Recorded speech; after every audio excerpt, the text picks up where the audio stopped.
Who in this room has ever owned some crypto?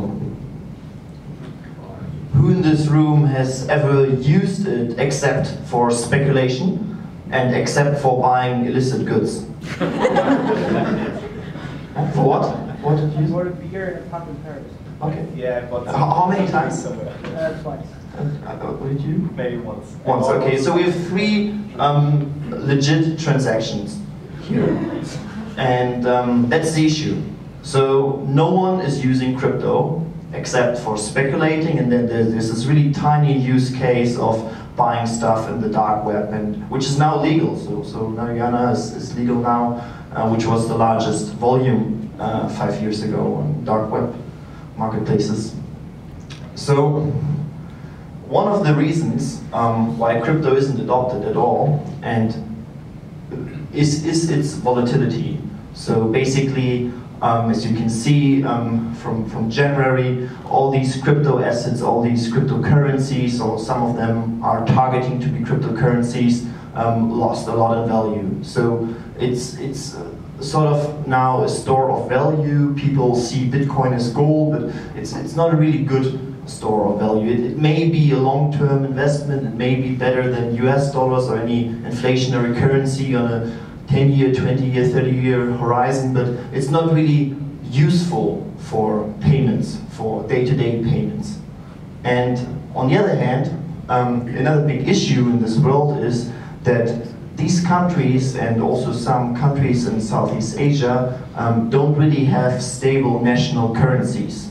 And some of the people do not have access to it. So the US dollar is illegal in Venezuela. If you transfer money to US dollar to Venezuela, it automatically gets converted at the worst rate in Bolivar.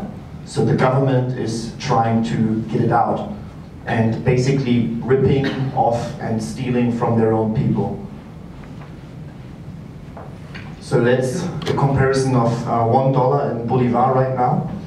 And that's a tweet from last year. And I think a lot of people now in the space would be glad if that's the case right now in price, but it's even worse. Yeah? So Bitcoin's gold property has sort of failed some people.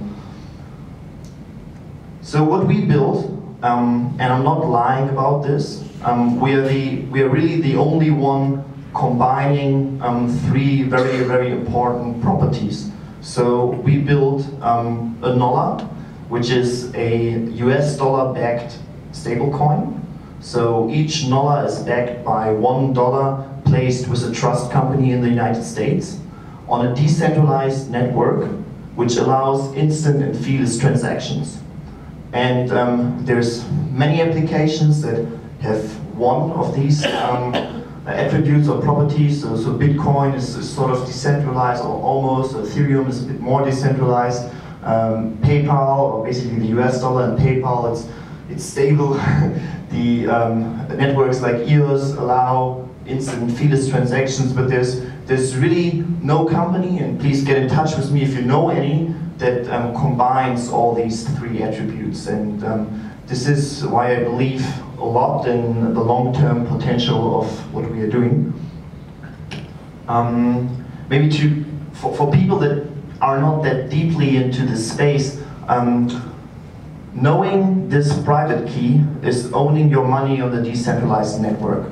So no one is controlling your money. No one can take it away from you. Only you can access it if you know your seed. So there isn't any central government authority, there isn't any KYC, there isn't any anyone basically that can block you from using your decentralized US dollar vouchers on our network. Now you may ask, how can this be legal?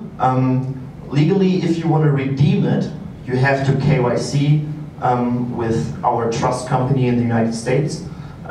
If you want to redeem from them to US dollars. And they have all the required licenses for that.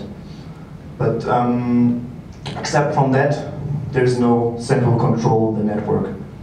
And anyone here in the room can set up a NOLLAR node today and basically start using it for various use cases. which traditionally has been trading. So a lot of cryptocurrency exchanges, for compliance reasons, can't access a banking relationship. So they start pairing on exchanges with, as a quote currency, with Bitcoin, or a lot with Tether. Tether is like the leading stablecoin in the space, but unfortunately lost a lot of their assets because of missing legal framework around what they were doing. But there's, outside of that crypto scope, a lot of very important use cases, also social use cases, which can be solved by introducing NOLLAR in emerging markets specifically. And one of these use cases I outlined here. So, as you know, there's a lot of foreign workers in Singapore who currently go to Western Union, and then they pay around 15% remittance fee, and then they also pay a high amount of FX fees to the providers like MoneyGram and Western Union. And in our scenario, Sally asks her employer about being paid in NOLLAR because she heard about my company, and there was this great reward campaign that we incentivized by giving out our network token NOS.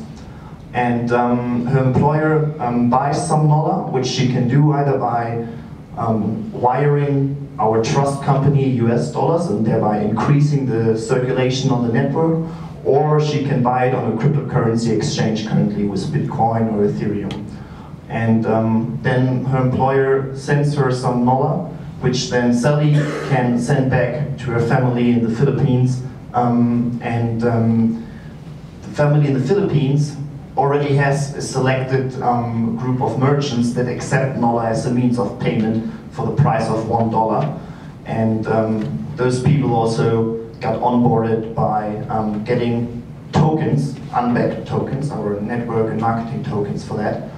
And they can then also pay their suppliers in NOLLAR. If they, for example, import goods from China, it's probably the cheapest option to do that. And those people and other peoples together create like a viral wheel of growth, which creates the network effects of payments. And now we have a rather simple business model. We want people to not cash out NOLLAR. We want them to deposit US dollar to create new NOLLAR, because then we earn some interest rates. We kind of de-incentivize them from cashing out, so we charge for the cash out with us. And going forward, we also plan to charge FX fees on those remittance use cases. But what's really important is that on the network level, technically there isn't any fees, there will never be any fees. You don't need a useless network token like Stellar or EOS to open an account. It's simply free, you don't have to care about fees. Yes, so right now we're looking for people to increase the liquidity on our network, to increase the distribution and popularity. Mostly that's market makers on any kind, so market makers on cryptocurrency exchanges that are already active in the business and they have users. Currency conversion shops, I talked to some here in Singapore. They told me it's only allowed in Singapore if it's an officially accepted currency. So if you can make that happen in Singapore, you know, we could maybe onboard them. Any sort of payment remittance and lending services, IoT companies. I talked to a robotics company here before. Basically the use case in IoT is rather simple.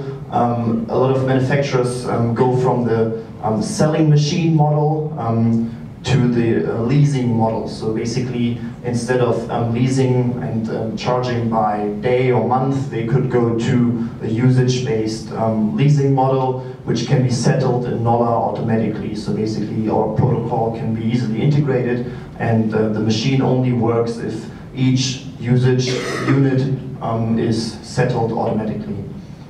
And yeah, this is my contact data, and just get in touch if you want.